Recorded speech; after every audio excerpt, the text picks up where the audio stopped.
Broadcasting from the underground command post, deep in the bowels of a hidden bunker, somewhere under the brick and steel of a nondescript building, we've once again made contact with our leader, Mark Levin.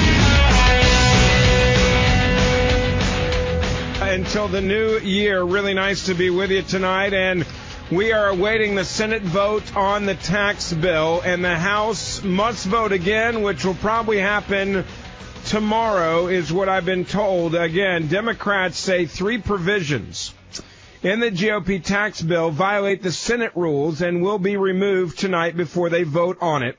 Then that will force the House to revote tomorrow on this. But we are awaiting the Senate vote, and we'll keep you updated on that, obviously, throughout the evening. Now, the big question is, what is in this bill, and should I be happy about this bill? How did they get the Republicans they needed to support this bill? Well, there's some pretty pathetic Republicans out there. One of those is Bob Corker. Bob Corker hates Donald Trump and was against this tax bill because, well, he can't stand Donald Trump until, shockingly, a provision randomly showed up that was going to make him potentially millions of dollars a year. That's right, a last-minute provision, the GOP tax bill, would benefit Bob Corker big time. Now, I'll give you the details on that also coming up in just a little bit. But let's go to the average American for a second. What is in this bill, and what does this bill actually do? The Treasury Department's Office of Tax Policy estimates that the administration's economic policies are expected to increase tax revenue by $1.8 trillion over 10 years. This is the result of increased economic growth that has happened, spurred by, you guessed it, cutting taxes and reforming the broken tax code. This also is because of the slashing of job-killing regulations that we had that grew exponentially for 8 years under the Obama administration. And the last part about this is the rebuilding of our crumbling infrastructure. All of these are important elements of Donald Trump's, not only his agenda, but also of this tax bill. Now, since the election, and this has nothing to do with what we're doing tonight with the tax legislation in the Senate, we've had massive economic growth. Earlier today, I was talking about this on CNN, and one of the interesting things that was said is they said, look at this economy. Look at what this economy is doing right now and how this economy is roaring, even before this tax bill has gone into effect, even before it's passed. And then I had people on the left immediately jump down my throat saying, well, that's because of what Donald Trump inherited from Barack Obama. And I immediately fought back and I said, no, you cannot have it both ways. I'm not going to let you get away with this.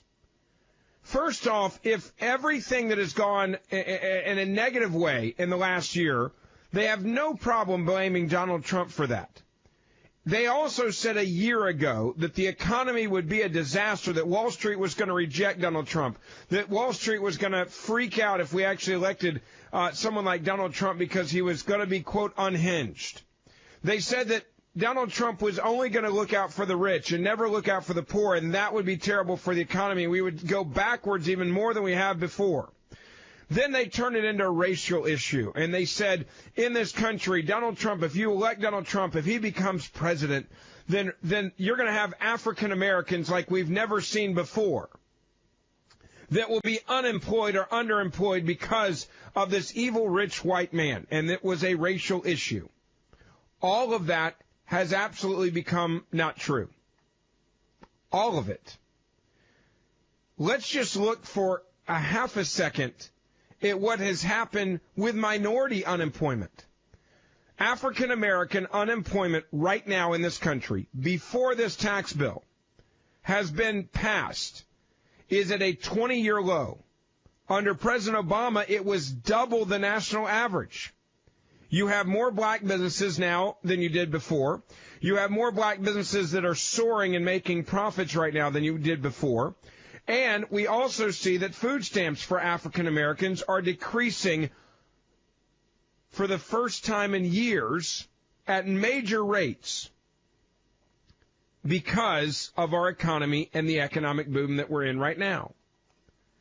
Now, I talked about what was going to be in this bill. I said, for example, if you're an individual, if you're a family of four, and you're making yourself some money, not a lot of money, but some money, $40,000, $45,000 a year, what does this actually mean for you?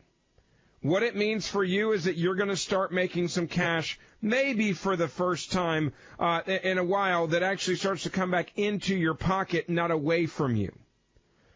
And then, of course, Twitter went berserk by liberals, mocking the fact that we were wanting to give them money back. Give you an example.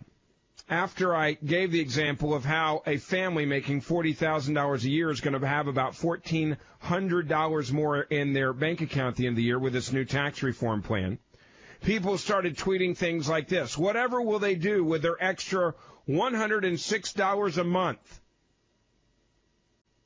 And my thing is, so let me get this straight. Liberals never gave a tax break, right?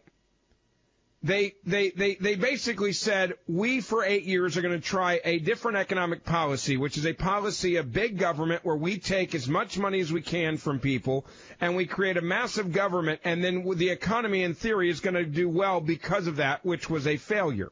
That's one of the reasons why Donald Trump got elected. But today, a family of four making $45,000 a year is going to get about $1,500 more in their pocket than they would have under Barack Obama. And then I get people that are going, you're kidding me, right, Ben? $1,400, $1,500 a year? Sure, that helps a ton. Not. Mocking this tax break. Another one said, Ben, you're telling me I'm going to get $1,400 a year and you deem that enough? Wow. I'm not talking about it being enough. What I'm saying is this is more money than that family had under the Obama administration. And yet these are the Democrats who are freaking out about this. They refuse to give these people any of their money back in 8 years. So now when Republicans do it, they basically say, well, the amount of money you're giving them is not enough. It's not enough that we have low unemployment. It's not enough that we have African-American businesses and minority businesses that are surging right now. It's not bad enough that, it's not good enough that we have people that are no longer living their lives on food stamps like they were a year or two ago.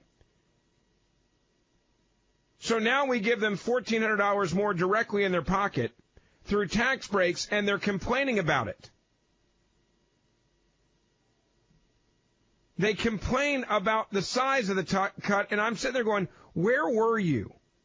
Where were you for 8 years under the President of the United States of America, Barack Obama, when he was not giving any money back in those pockets? And instead, it's a very clear thing. If you want to know what these tax cuts are about, if you really want to know what the difference is here, this is two different ideological viewpoints. One was, and we tried it for 8 years, and it was a failure. We literally tried it for 8 years, which was we are purposely going to have a high-tax society where we take more of your money, we give it to a government, and then we expect the government to take care of us. We're going to take more money out of the hardworking American family's pocket. We're going to take more money from business owners, more money from corporations, and then somehow we're going to have an amazing economy which did not exist in that entire 8-year period under Barack Obama. So when I say I'm going to try something different, and the liberals mock the amount of money, $1,400 going into a family of four making $45,000 a year, that's real money. And they say, well, that's not good enough. I'm sitting there going, well, why didn't you have the same standard under the President of the United States of America, Barack Obama, for his entire 8 years when he never gave you a dime back? Now, before this bill was even passed, last quarter, we had economic growth surge at 3.3%. Since the election, we've created nearly 2 million new jobs. Unemployment is at a 17-year low, and consumer confidence right now is at a 17-year high. The stock market is hitting all-time record highs day after day, week after week, literally month after month now. Since the election, there have been more than $5 trillion in new economic wealth that is out in the marketplace just because of the stock market and what's been going on. People's 401ks, retirement accounts, and other things are moving forward, and that's before all of this tax cut is done. So I'll say it again. Why am I in favor of this bill, which, by the way, is not perfect? I'm in favor of it because I think it will only add to the numbers that I just gave you. I think it's going to help minorities, by the way. And I think we should be proud of these numbers, that African-American unemployment is at a 20-year low under President Obama. It was double the national average. African-American businesses are soaring right now. Food stamps, African-Americans are decreasing when they were actually proud of the fact that more African-Americans were living in poverty under Obama than any other time before in modern political history. Remember when Jesse Jackson said that he was, quote, proud that the president was a food stamp president, that's an honor to be called a food stamp president, that more people are added to the food stamps rolls, is it somehow an accomplishment? That is the difference between the mindset of the left on this issue of taxes and the mindset of those like me on the right. People say to me all the time, Ben Ferguson, why do you hate having people on food stamps? I'll tell you why. Because it means by definition that they are actually living a life in poverty that we are declaring is a unlivable condition. That's why we give them food stamps. We give them food stamps because we're saying that the life that you be living without those food stamps is a life that is living in such bad conditions that we believe that you need help. Why would I ever celebrate someone going on food stamps?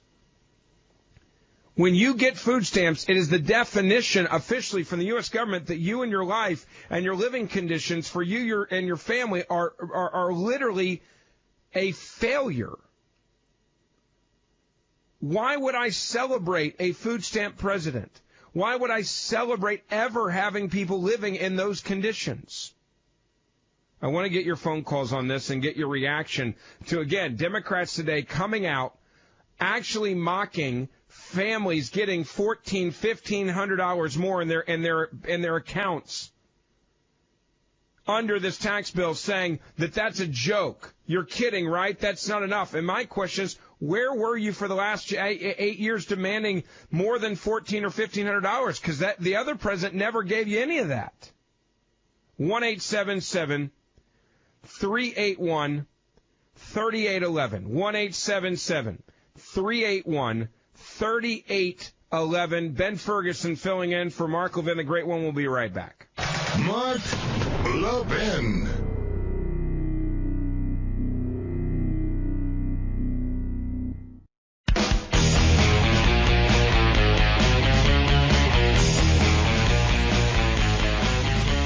Welcome back. Mark Levin Show. Ben Ferguson filling in tonight for the Great One. Good to have you with us. And that we are awaiting the Senate vote on the tax bill. We've also been told that the House must vote on this tax bill again because of a couple different issues in the bill that will be figured out tomorrow. But the Senate is going to be voting on this. They're debating it right now on the floor of the Senate. We'll keep you updated if this becomes official, obviously, tonight during the show. All right, I want to get back to what I was saying just a moment ago, and I'm going to get to your phone calls. Democrats are now mocking how much money an average family, a middle-class family, is going to get, saying that it's not enough. A lot of families going to get $1,400, $1,500. Those making $40,000, $50,000 a year in their pockets. On top of job security that comes from having a robust economy. On top of many people finding new jobs for the same exact reason. All of this going on, and there's people that are somehow mad going, well, you're not giving us enough. This tells you about the mindset, though, so clearly of the left that they want more money for free. They literally want more money for doing nothing. They want it to be a handout. They're not happy with $1,500, $1,400, $1,600 and taxes coming back because they always want more. More. But they never demanded more. They never demanded tax breaks from Obama because I guess they thought they were going to have an Obama phone, so that was good enough. Or they were going to get unemployment for 5 years. Or they were going to get food stamps indefinitely for the rest of their lives. You look at this tax reform, and there's two simple ideologies here that are clashing, that the American people and especially conservatives need to understand. There is a one thinking, which is a massive government somehow brings economic security, job security, and economic growth, which we tried for 8 years. It did not work. We also tried it back when there was some guy in office. What was his name again? Oh, Jimmy Carter. It didn't work either. We have tried big government and massive taxes to somehow get stability with our economy. It has been a failure every time we've tried it. The other option is to say, we want the job creators and the job producers, which unfortunately are not the poorest people in this country. I'll be the first to admit that, but I've also never received a job from a poor person. I've never seen somebody on food stamps hiring. I've never seen a liberal with always begging for a handout building a robust business. It doesn't exist. So to have tax breaks go to people that employ people, I've never had an issue with that. What I know is I've worked for companies that have struggled financially before. And let me tell you, there's nothing worse for your job security than a company that is struggling financially. If you have companies and corporations that are paying a lower tax rate that is competitive with other parts of the world, then they're much more likely to reinvest in this country and to hire in this country instead of hiring overseas. Why would I be against that? But you hear these Democrats, and they come out and they're saying, well, $1,400 is nothing compared to what the evil rich people are going to get.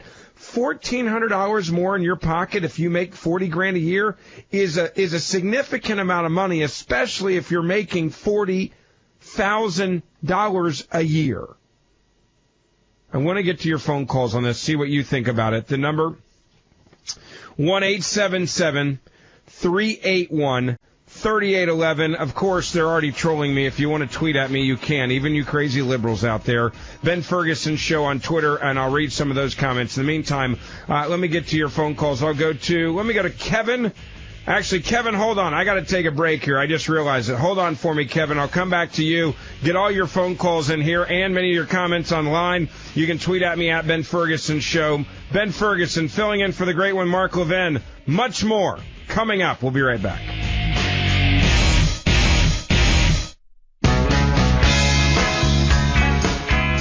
The new American Revolution starts here.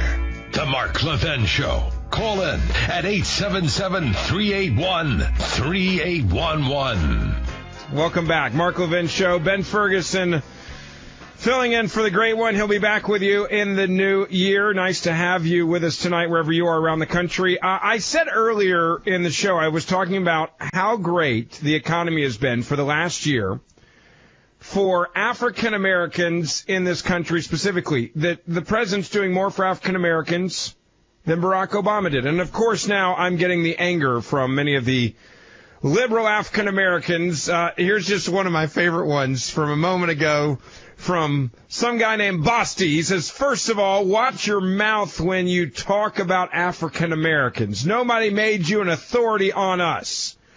If I'm giving good info and good news about the rates of unemployment, black unemployment at a 20-year low, under Barack Obama, it was double the national average. How am I in trouble for giving you that information, except for the fact that you're just angry that Trump did it and Obama didn't? When I told you black businesses are right now are soaring, why would you be angry at me for telling you the facts about how clear it is that African American businesses right now are doing extremely well under Donald Trump's leadership, and they were struggling for the majority of the 8 years under Barack Obama? Why would you be mad at me telling me to, quote, watch your mouth when you talk about African Americans? Nobody made you an authority on us, when all I said was that isn't it good news that food stamps for African Americans are decreasing in this country, not increasing over the last year under the leadership of Donald Trump? Why would you want me to watch my mouth if I'm telling you that literally African Americans are succeeding economically more than they were under Barack Obama? Oh, and then it gets good. Keep us out of your mouth. We are not the poster child for food stamps, you moron. I never said you were. In fact, the number one recipient of food stamps in this country is single white females. I didn't say that food stamps only related to African Americans. But in the racist liberal world that you want to live in, where everything is a race issue, where every piece of good information that I tell you about what's happening in the minority community, somehow you turn into, you better shut up and you can't talk about black people, or you can't tell me what's going on in the black community if it's good news because you're a white guy or a Republican. It's exhausting. Relax and enjoy success for a moment. Again, it's two different scenarios here. We did the massive government, bloated government, extreme spending government for 8 years. And the bottom line is, if you're an African American in this country, it didn't work to help you. And that's, by the way, what Barack Obama ran on, not what I said. He ran on saying he was going to get unemployment for African Americans down. He ran on, if you vote for me and you elect me, I'm going to help minority businesses more than any other president in the U.S. history, and you all stood and clapped for it. Then the reality came. He became a food stamp president, which Jesse Jackson said, in his own words, I'm proud that he's a food stamp president. In a church saying, amen, let's thank the Lord for more African Americans, by definition, living in poverty. So with all due respect to Basti, I'm going to keep telling you the facts because it's important, but you should also be excited that there's fewer people right now in the African American community that are living in poverty and are suffering. Why would you not be in favor of this tax cut? Let's get to your phone calls on this one. I want to go to Jennifer. Thanks for waiting. You are on the Mark Levin Show. Ben Ferguson sitting in for Mark today. How are you? I'm not doing well after listening to you. How are you doing this morning? Why is that? I just told you you're going to get more money in your pocket. You should be doing very well. Actually, I'm not getting more money in my pocket, and I'm in a family of 2 teachers, and I've done the taxes myself, so I know that it isn't true. But I do think... Hold on one second. Jennifer, how did you do the taxes on a bill that hasn't even been implemented yet to know that you're going to lose money? Because I know how to read tax code. Don't you? The tax bill hasn't even been finished yet tonight, and you're already saying that you've read it when they are changing it as we speak? The conference committee did not put out a tax bill that the House voted on today at about 2 p.m. I watched it. And the Senate is changing some of that, sending it back to the House. If they send it back to the conference committee, then that will make the House have to vote on it. So how are you going to? Let me ask you this: How are you going to lose? How are you going to lose money, Jennifer? How are you going to lose money? I don't think that you understand how businesses pay taxes. So I thought maybe I should educate you. Okay, before we get to businesses. Because I do own a couple businesses, Jennifer, so I do know how businesses pay taxes. I want to go back to the very beginning of your conversation. You said that you're going to lose money. How are you going to lose money because of this tax bill? Explain me that first. I cannot claim that I cannot file without itemizing. And so I have talked to both my tax attorney and to another corporate tax attorney. I'm losing money. But let's not talk about me. Let's talk about you. Okay, all right. Let me ask you a question. What is your joint income range for you and I'm assuming your husband? We're both teachers. So what do you think it is? I don't know. That's why I asked you. I'm not a mind reader. Well, I don't want to talk about me personally. I want to talk about your... Jennifer, hold on. You brought it up. This isn't a trick question. No. Jennifer, this is not a trick question, okay? I asked you a simple question because I'm trying to figure out how your tax guy knows so much information about a tax bill and how you're guaranteed to lose money. So I'm trying to understand it so everybody out there that you're fear-mongering right now will actually know how you apply this information. So I'll ask it again. What is it on average that you and your husband are going to make per year? Explain it to me. I don't need to. I need to talk to you about business tax. So you can't answer the question. I can answer any question you give me. That's not the question I want to answer right now. Okay, now, let me explain how this works. If you call me, Jennifer, if you call me and you tell me for a fact that you and your husband as school teachers are going to lose money because of this tax bill, and I ask you to explain me how, and you can't explain to me how you're going to lose money, don't you understand don't you think that that's a pretty big statement? I don't think that my personal financial information at this moment is the relevant issue. The relevant issue. You're the one that brought it up. Jennifer, you're the one that brought it up. You're the one that called me, and you're the one that said to me that you and your husband are going to lose money because of this tax bill, and I'm asking you to explain it to me, and still, after 3 minutes, you've still not given me one example of how this is going to cost you money. You basically called up fear-mongering people. My BS monitor went off, clearly, and I asked you a basic question about information that you volunteered to me, and now you're acting like I'm prying into your private life when you're the one that brought it up. Okay, all right, well, I guess you hung up. That's probably a smart decision.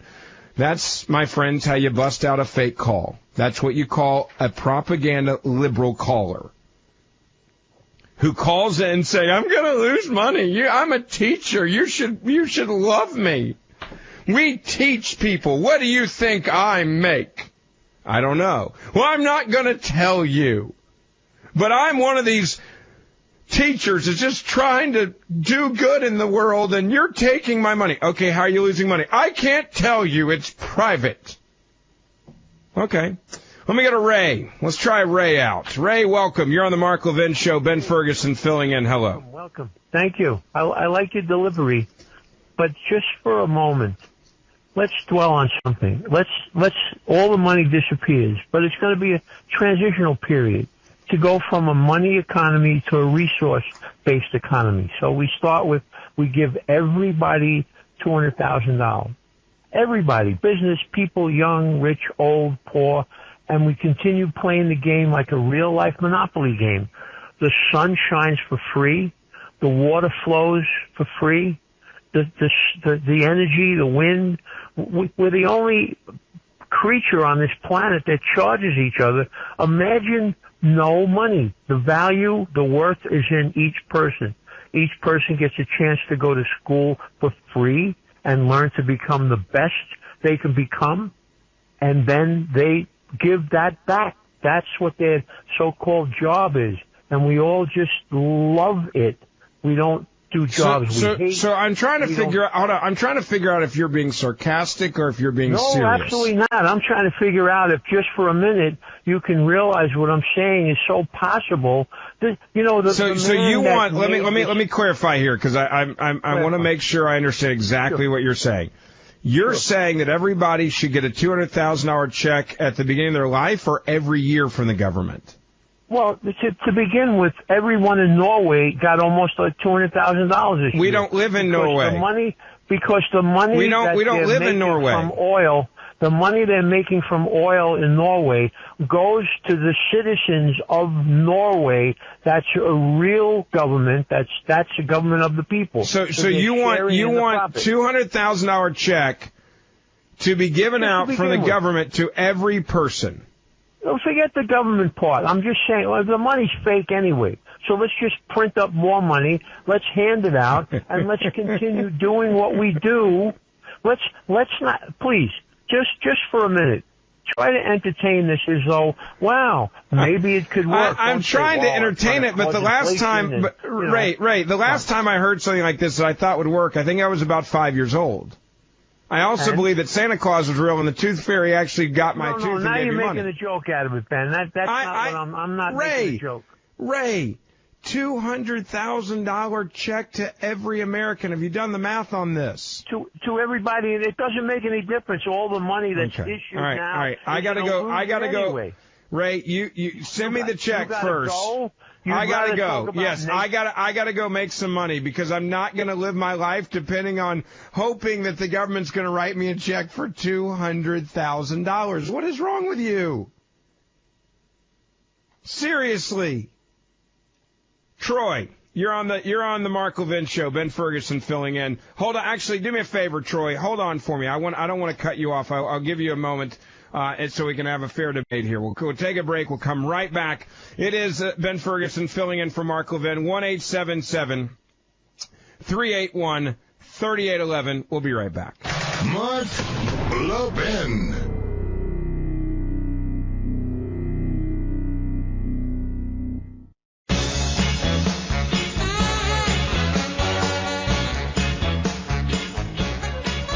Welcome back. It is the Mark Levin Show. Ben Ferguson filling in for Mark tonight. Really nice to have you with us wherever you are around the country, talking about tax reform, waiting on the Senate vote. And, you know, Trump's first year in office was a big win for the economy. Even the New York Times had an interesting article today. It says, as the year ends, President Trump is compiling a solid record of accomplishment. Much of it is unilateral, depending on extensive executive actions rolling back President Obama's regulations, impressive judicial appointments, and the successful fight against ISIS overseas. The tax bill is a significant legislative achievement that he's been missing. For much of the year, Trump's presidency has been seemed to be sound and fury, signifying not much besides the welcoming of Neil Gorsuch to the Supreme Court. Now, it's sound and fury signifying a discernible shift of American government to the right. It's hard to see how a conventional Republican president would have done much better, except if he had managed to repeal Obamacare, which was always going to be a dicey proposition given the narrow GOP majority in the Senate. The tax cut is big, $1.5 trillion over 10 years. And even more if you account for the budgetary gimmicks. And it's changes that conservative economics have sought for decades, particularly the lower corporate tax rate from 35% to 21%. The move to a territorial tax system. Companies would only be taxed on their earnings in the U.S. And the business expensing. Companies can write off the full cost of new buildings and equipment. These reforms are arguably as significant on the corporate side as the Ronald Reagan reforms of 1981 were on the individual side. They stand a good chance to be enduring. It's unlikely we're ever going to go back up to 35% corporate tax rate or returning to a worldwide tax system. Now, this article in the New York Times, New York Post, I should say, today, Trump's deregulation has been in full gear. It goes on to say the Environmental Protection Agency is unspooling major Obama-era rules. The waters of the United States and the Clean Power Plan. The FCC reversed net neutrality. The Education Department rescinded an Obama administration Title IX letter that pushed colleges into abandoning due process in sexual assault cases. Obama administration rulings that occasioned fierce debate during his time in office have also fallen by the wayside with barely a whimper. For example, Obama blocked the Keystone Pipeline to appease environmentalists who argued that the future of the planet was at stake. Trump greenlighted it without a fuss. Obama imposed a contraception mandate that feminists portrayed as the only obstacle between women and a handmaid's tale future. Trump's decided to reverse it. Contraception, by the way, is still widely and easily available in America. This article goes on to say maybe any Republican would have done much of what Trump has, but the three acts stand out: pulling out of the Paris Accords, decertifying the Iran deal, and declaring Jerusalem as the capital of Israel. All three demonstrated an appetite that Donald Trump was going to do what he said he was going to do during the campaign. Now, the president also began the process of ending the Obama amnesty for so-called dreamers and has reestablished a baseline of immigration enforcement that has had an instant impact on illegal border crossings. Whatever next year brings, though, Republicans aren't leaving this one empty-handed. And that's the narrative that's been pushed for so long out there by so many in the media, is that this year was some sort of massive failure for this president. Yes, we don't have a wall. Yes, we did not repeal and replace Obamacare. But by golly, we're going to have a tax cut that's big, $1.5 trillion over 10 years. Yes, we're giving businesses and corporations the ability to make more money so they can reinvest and hire more people and help our economy in this country. And yes, we are giving middle-class families a tax break. So when someone tells you that this year's been a failure, remind them of what I just read for you, because it's the facts. Ben Ferguson filling in for Mark Levin. We got a lot more coming up. We'll be right back.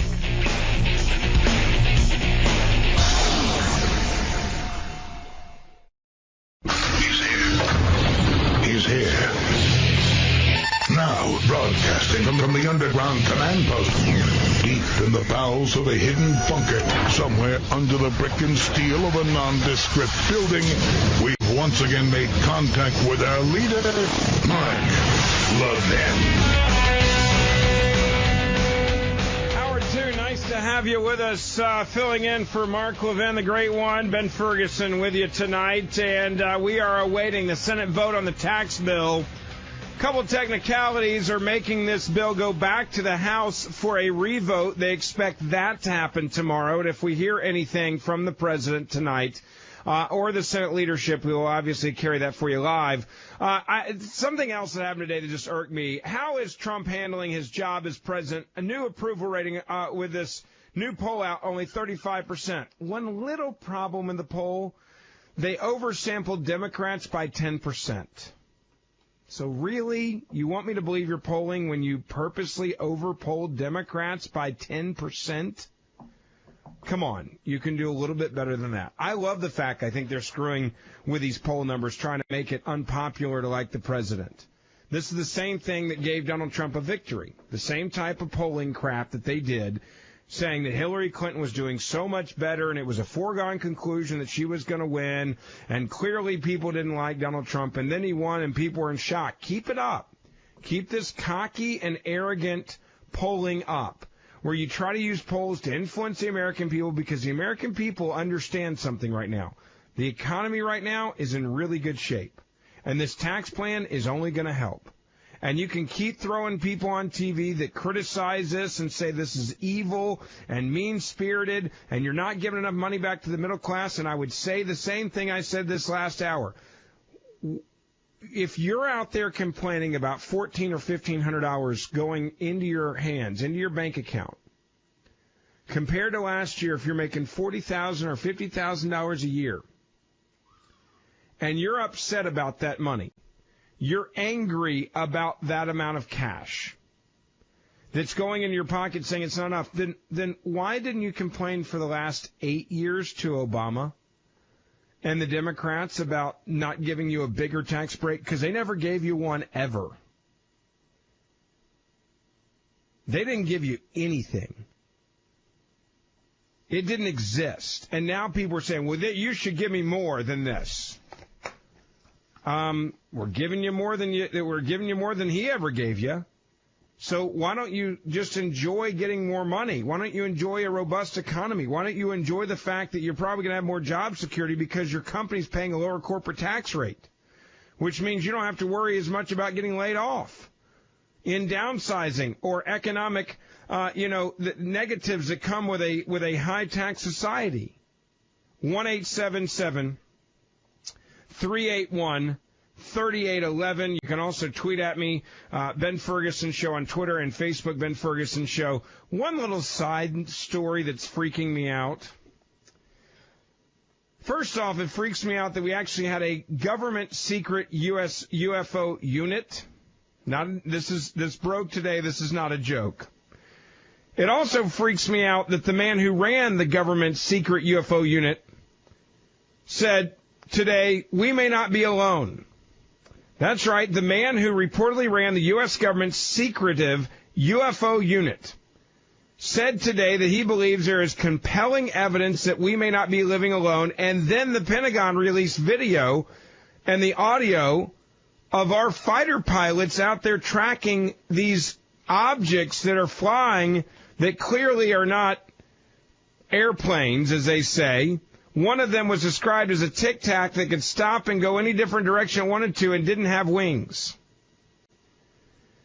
This individual explained that the UFO unit, which tens of millions of our tax dollars was spent on this government agency for a secret UFO unit, employed scientific methodology to observe the UFO phenomena and discovered aircraft, quote, displaying characteristics that are not currently within the U.S. inventory, nor in any foreign inventory that we are aware of. Now, while he made it clear he doesn't speak on behalf of the U.S. government, the man who ran the program said his personal belief is that there is compelling evidence for life outside of Earth. Quote, my personal belief is that there is very compelling evidence that we may not be alone, whatever that means. All right, I'm not going to spend a lot of time on this, but if you haven't seen the video, it freaks me out. This video, completely freaks me out.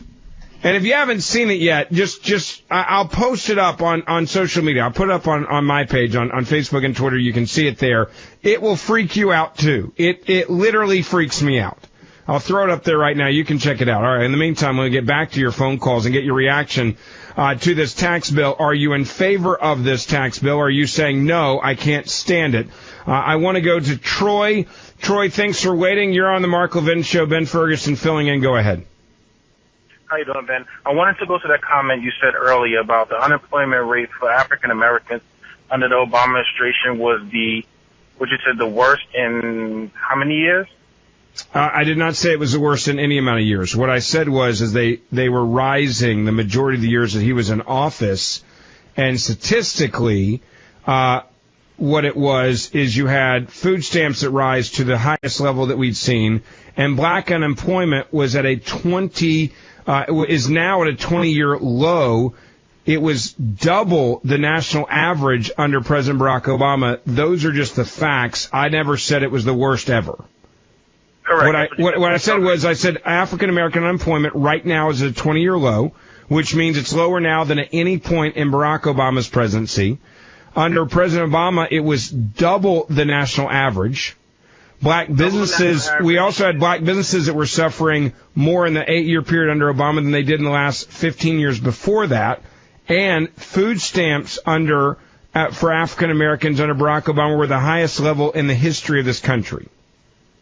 Under Barack Obama, we also had the worst downturn in the economy since the Great Depression. But that being said, right now you said under Trump it's the lowest it's been in 20 years. So just wanted to say, what did Trump do in his 1 year of presidency to help the black unemployment rate drop to the lowest it's been in 20 years? Great question, and it's a very simple answer. When you start getting rid of regulations that suffocate businesses in this country, as this president has done, when you start unraveling all of these regulations that were put into effect by executive order under Barack Obama, you immediately had a business community that flourished instantly as soon as those regulations came off of them. The other thing was you had those regulations that created new jobs. Sure, I'll give you one of the biggest. I'll give you one of the biggest ones that was out there. Okay, perfect example is allowing for the Keystone Pipeline, which has created tens of thousands of high-paying jobs across multiple states in this country, and that was one thing they did immediately that allowed for a significant number of African Americans to get a job that were high-paying jobs directly related to the Keystone Pipeline. Okay, you're saying those? That's a major contributor to the unemployment rate for African Americans. You asked for an example, so I gave you one example of a major project that without, it's undisputable, the economic impact that the Keystone Pipeline has had to virtually every state where that pipeline is going. And we know that there's a significant number of African Americans and minorities that were hired to get ready and to be a part of the Keystone Pipeline. I use that as one example. Just one example. I'll give you another example. You look at the coal industry and some of the EPA regulations there. You look at some of the drilling regulations, deregulations have come in. There's a significant number of jobs for African Americans that have been put back to work in Louisiana and Mississippi and Texas because of drilling that under the guidelines and the executive orders under Barack Obama disappeared. So there's four quick examples. I would love to see the statistic where the coal mining industry helped African American unemployment rate. But so you're, hold on, whoa. Isn't it incredibly racist to imply that somehow African Americans don't work in the coal industry? I'm going by the demographics of the area, and this is the thing where people get Troy, hold on, time out. Wait. We got to deal with reality compared to what you just implied, because I'm not going to let you get away with that. You do realize there's two parts of the coal industry. There is the smaller part, which is the coal mining, and the biggest economic boom is not the mining aspect of it, it's the delivery and the processing of the coal that is mined all over the country and all over the world, which would have a huge impact on those that work on railroads, those that work on 18-wheelers, those that work on cargo ships. And I'm pretty sure that minorities work in all those sectors. I'm sure they do. I would just love Okay, so then why are you being so negative about a positive economic impact, which is indisputable? The facts are there right now, and I'll give them to you again because for some reason you have a hard time with this. Black unemployment is at a 20-year low right now. Under President Obama, it was double the national average. Food stamps right now for African Americans are the lowest they've been in the last 8 years. So why are you acting like this is somehow a bad thing, Troy? Why aren't you celebrating it? It's nothing. It's not to not celebrate it, but the question is, it seems that you just hate the fact that there is success for minorities under Donald Trump because you don't like Donald Trump. Not that I don't like Donald Trump. I just want to see where the credit is coming from. Credit is due where credit. I mean, credit is given where credit is due. I just don't see anything that he has done. The deregulation that you're talking about him rolling back. Okay, then I'll ask you this, Troy. Why do you think that Wall Street has been hitting historic numbers, and why do you think unemployment rates are at a 17-year low, and that consumer confidence is a 17-year high right now? And why do you think all this happened in the last 12 months if it wasn't for the fact that the President of the United States of America was Donald Trump pushing and advocating for policies that allowed these things to happen? Who else would you give the credit to? Two different reasons. The increase in the economy, I'm going to say, like you said, it was increasing. The unemployment was decreasing and rising up. That happened during Obama's administration. The Wall Street being better than it was before, I credit that to Donald Trump because the deregulation that he's putting in place is going to give all the Wall Street people the opportunity to run wild again and tear the place apart. So they're going to be able to make it. What do you mean by tear the place apart? Explain to me what you mean by that. Tear the place apart. When this is also, again, when you allow corporations and big businesses to take control unregulated, they cannot take it to their own. So give me one example of a deregulation that has happened that you're saying is allowing for what you just described to happen, because I doubt you can name one. I think you're just fear-mongering. The real estate crash of 2009. That's not a regulation. I'll ask it again. Give me an example of a deregulation that happened in the last year that you're saying is going to actually do what you just described. It doesn't exist. The appointment of by the way, this is when you got to do more research before you call me, because you're getting yourself in trouble now, and everyone listening can hear it. Now, this is the thing. You're asking me to bring up questions offhand off of the topic that I went to. So if you're the one that brought it up, Troy. Troy, this is the problem with guys like you. You clearly hate Donald Trump. You clearly hate the fact that African Americans are doing better under Donald Trump than they did under 8 years under Barack Obama. You're the one that brought up the issue of where you're letting people run wild and go crazy, and that's why Wall Street is actually doing well right now. But then, and then I say, give me one example of one of these regulations that you're terrified of, and you can't name one of them, Troy. Do me a favor, before you call me again, actually have an actual substantive, not fear-mongering, point that you can show me to prove your point before you call me. Now, the point I called you on, I had. If you're going to ask me a different question, you want me to come back with research and information, you could give it to me, and I'll surely have it. But you're the one that brought it up, Troy. Regulation. Troy, don't forget, you're the one that brought it up. I just asked you questions about your point that you brought up. I did not say that the world was running crazy on Wall Street because of Donald Trump. You're the one that said that, and I said, give me an example, and you still can't do it. No, I did not say the world is running crazy. I said deregulation. And you said running crazy. Don't make me back up the tape. You clearly said it. Deregulation is what, because of deregulation, is what allowed corporations to run crazy. Okay. All right. I got to go, Troy. I've had enough. I got to go. Okay. It was a good effort. I'll give you a participation trophy for showing up. But next time you actually have to have facts to back it up. 1-877-381-3811. Ben Ferguson filling in for Mark Levin. We'll be right back. Mark Levin.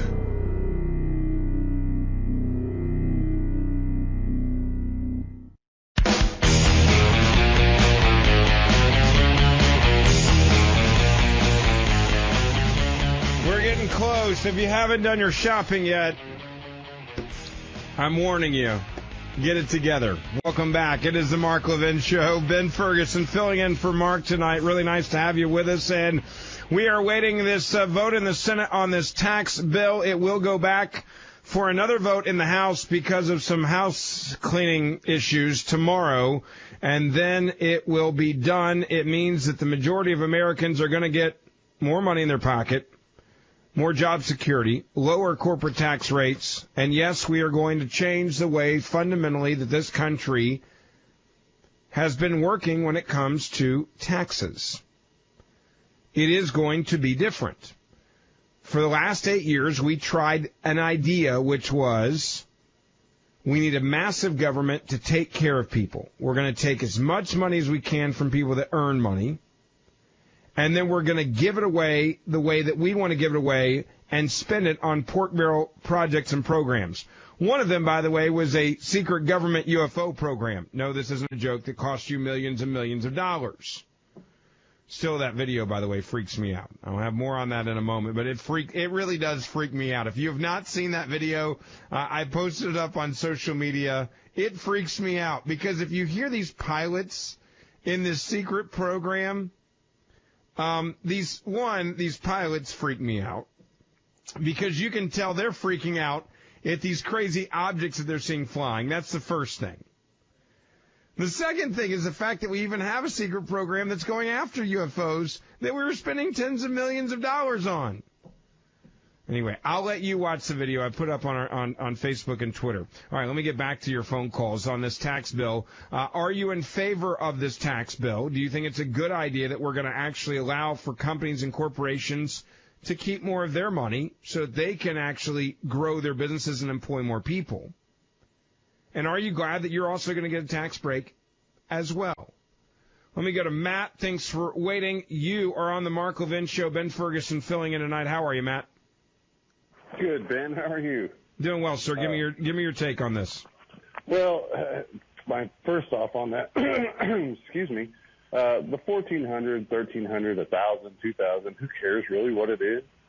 But I think the Democrats are really just scorned right now that somebody might actually appreciate it. They might be happy about this. And lo and behold, Matt, who complains over $1,400 more a year if you make $40,000 a year, for example? Who complains about that and says it's not enough? A liberal who's used to a handout their whole life. That's who says it. We'll be right back.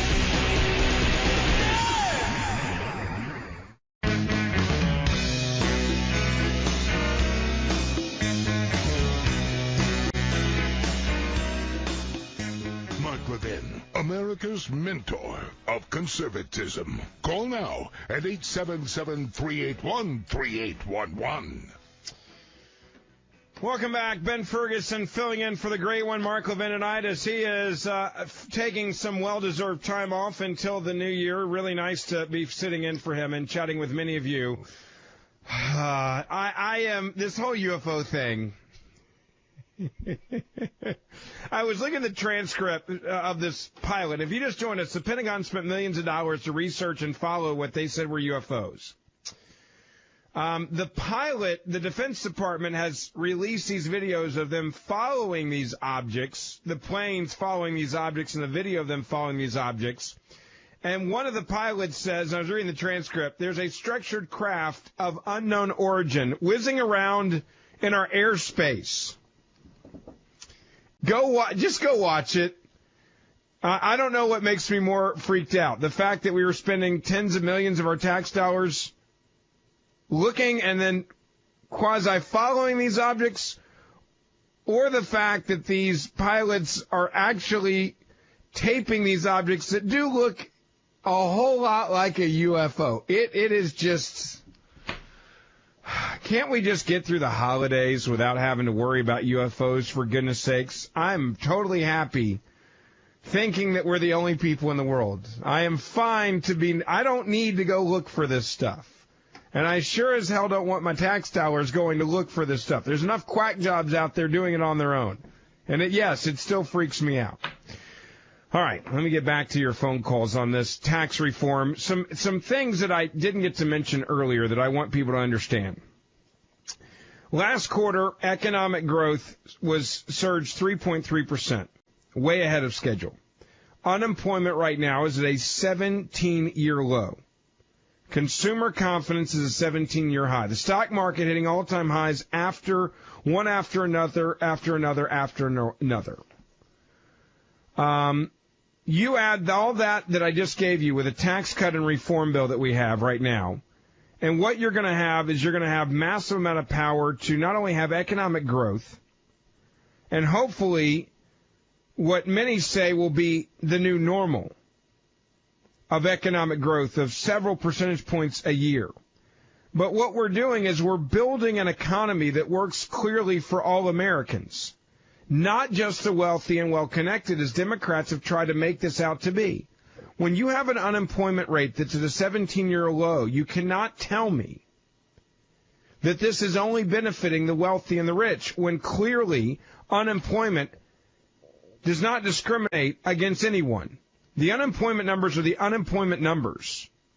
Having a 17-year low with unemployment numbers and a 17-year high with consumer confidence, that's always a good thing. That is something, building that type of economy with those types of numbers is good for all Americans. Even though the left will say, well, this is only going to help the wealthy and the well-connected, then explain those numbers. When we expand economic growth, we're not expanding it for just some Americans, we're expanding it for all Americans. This is clearly having an impact already in our economy. When we bring back trillions of dollars in American wealth that is currently being parked overseas because of this tax bill, that clearly is going to help all Americans. Why? Because those companies that have been holding trillions of dollars overseas that they're now going to get to be able to move back to this country, they're going to end up spending it, investing it, and using it in this country. They're going to end up using that money to invest in other companies and startups, which then hire people. They're going to be investing that money in infrastructure. They're going to be investing that money in multiple different types of things. It can be investing that money in real estate, investing that money in apartment complexes, investing that money in small businesses. How is that bad? We've had decades-long theft of American jobs that have been going overseas. because of our high taxes, high corporate tax rates, and the penalties that we put on businesses that are successful.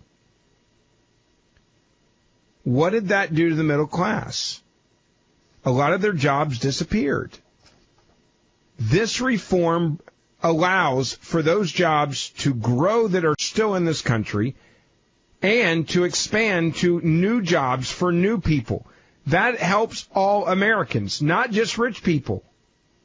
Even though the left is trying to tell you this is all about the rich people, and they say, well, the middle class tax relief is not going to help them. All right, well, let's deal with facts. This plan includes substantial middle class tax cuts. I'll give you an example. A substantial increase in the child tax credit from $1,000 under current law to $1,600 in the House bill, $2,000 in the Senate bill. We're going to end up going somewhere around $1,300, $1,400. Nearly doubling the standard deduction so that more income is taxed at $0. I'll give you an example of how this helps lower class families. Not even just middle class, lower class, the ones that say they're getting screwed the most by Democrats. A married couple will get the first $24,000 of their income tax-free. More, by the way, if they itemize. Also, lower tax rates so that more income is taxed at a lower rate on top of that. I'll give you another example. And again, these are the facts, not fear-mongering, the facts. A family of four making a household income of $59,000 a year currently pays nearly $1,500 in federal income taxes. Under the House bill, they would pay only $350. Now, you look at how they've decided this on the Senate where it's going to be, it's probably going to be around $600. That's still a 45% tax cut. Under the Senate bill, by the way, their entire tax liability would have been wiped out. And they're trying to make sure that they have somewhere that they are in the middle of this. But you're going to have a massive tax cut, which will probably be 70% tax cut for that family. How is that hurting the middle class? I say to Democrats who say that this bill is terrible. Let's move the dollar amount up for a second. A family of four making $75,000 a year currently pays $3,800 of federal income taxes. The House bill they propose would be drop that number to $2,270. That's a 41% tax cut of $1,500. Under the Senate bill, they would pay $1,740. That's a 55% tax cut of more than $2,000. And now Democrats saying that's not enough. They're saying this bill's evil and hurts the middle class. How does that hurt the middle class? Not the fear-mongering. We're talking about facts here. And then it does something else. This bill allows for lower-class Americans and middle-class Americans to actually save for their retirement so they're not having to live barely above poverty on Social Security, which, by the way, is going bankrupt. Both of these bills maintain important tax benefits. For example, 401k plans and retirement savings, still there.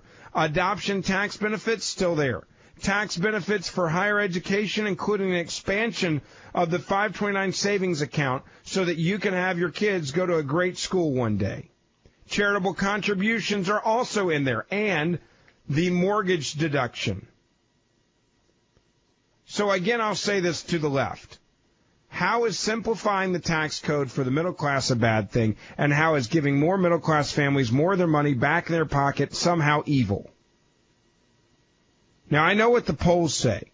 The polls say overwhelmingly the majority of Americans are against this tax bill. Yeah, because the majority of Americans have been hearing what the liberal media has said about this bill, which is not based in fact, it's based on lies. The majority of Americans have been hearing over and over and over and over again that they're getting screwed. They've been hearing it over and over and over again that they are literally getting screwed. That's what they keep saying. They are getting screwed, and the rich are going to get richer, and this is just somehow flat out evil. That's what they keep saying. And honestly, it's exhausting. Because these lies, they will continue to tell as long as the media will help them sell them. I'll get to your phone calls on some of this as well. The number 1-877-381-3811.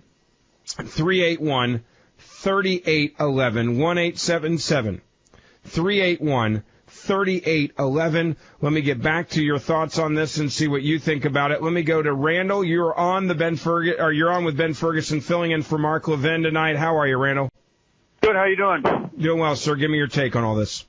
Okay. Well, I'm an independent. I'm for the tax breaks for the big businesses. I understand 100% that it's going to create jobs, and the businesses need that wiggle room to make progress. And I agree that Obama lost a lot of those jobs overseas.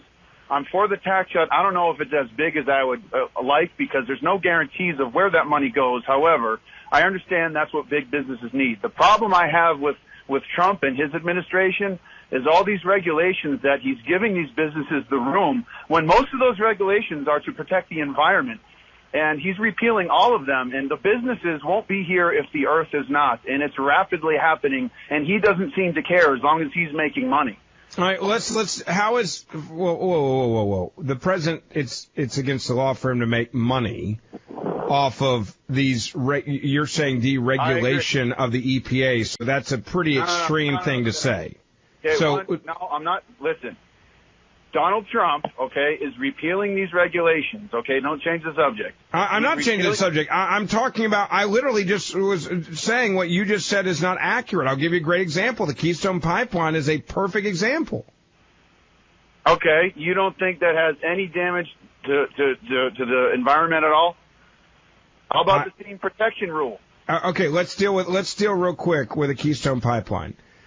Tell me how the Keystone Pipeline damages the environment to the point where we won't have it anymore, which you just said a moment ago.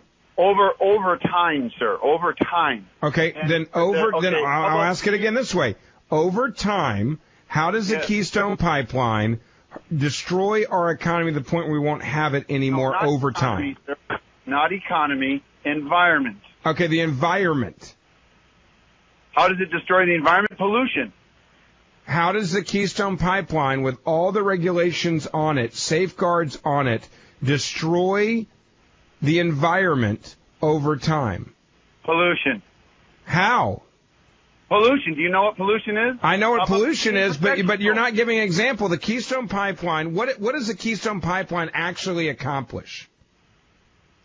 It sends oil. Okay, and was that oil being sent before the Keystone Pipeline was built? The same amount of oil? Of course it is. Of course it's being sent. Okay, so let's be clear. Let's be clear about this. The oil that was being sent. Wait, no. This is an important point to be made here, Randall. The oil that is now going to go through the Keystone Pipeline was already going through other pipelines. It was taking longer routes, which you can legitimately argue, Randall, had a bigger potential negatively on the environment, because if you have a pipe that's 100 miles long and then you have a pipe that's 350 miles long to deliver the same amount of oil, which one's a bigger threat to our environment?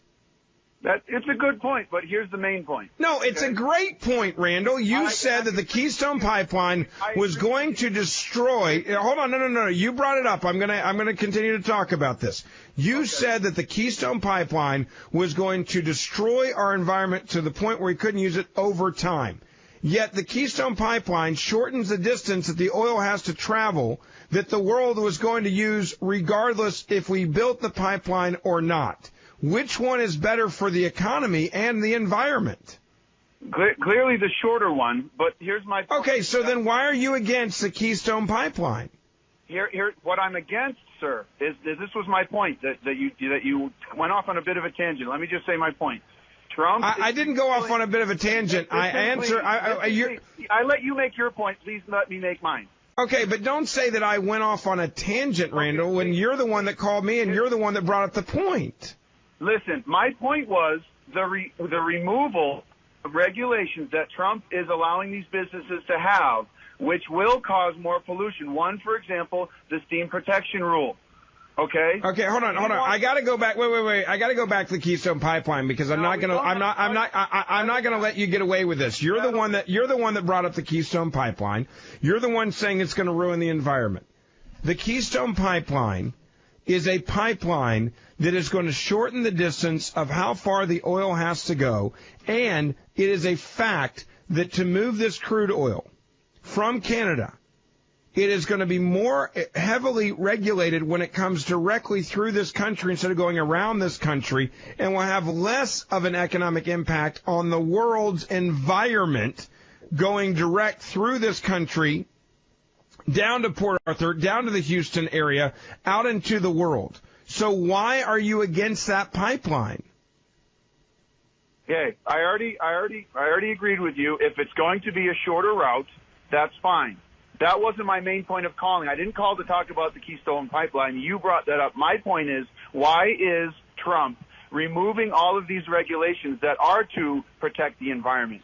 That's again, I go back to the Keystone Pipeline because it's the one that clearly a lot of people talk about. What regulation did he remove that is going to hurt the environment with the Keystone Pipeline? Answer me that. Okay, we already finished. We should be done with the Keystone Pipeline. No, I'm not done with it, Randall, because it is a perfect example of you fear-mongering on an issue when I bring up the facts that you have to concede that I'm right. You're actually having to admit that the Keystone Pipeline is safer and better and shorter the way it's been designed that he has approved, which is getting rid of the regulations, and you're saying that he's ruining the environment. I'm saying that's a perfect example of how he's not ruining the environment. And you're having to admit that, so you want to move on to another example because you just got busted on that one.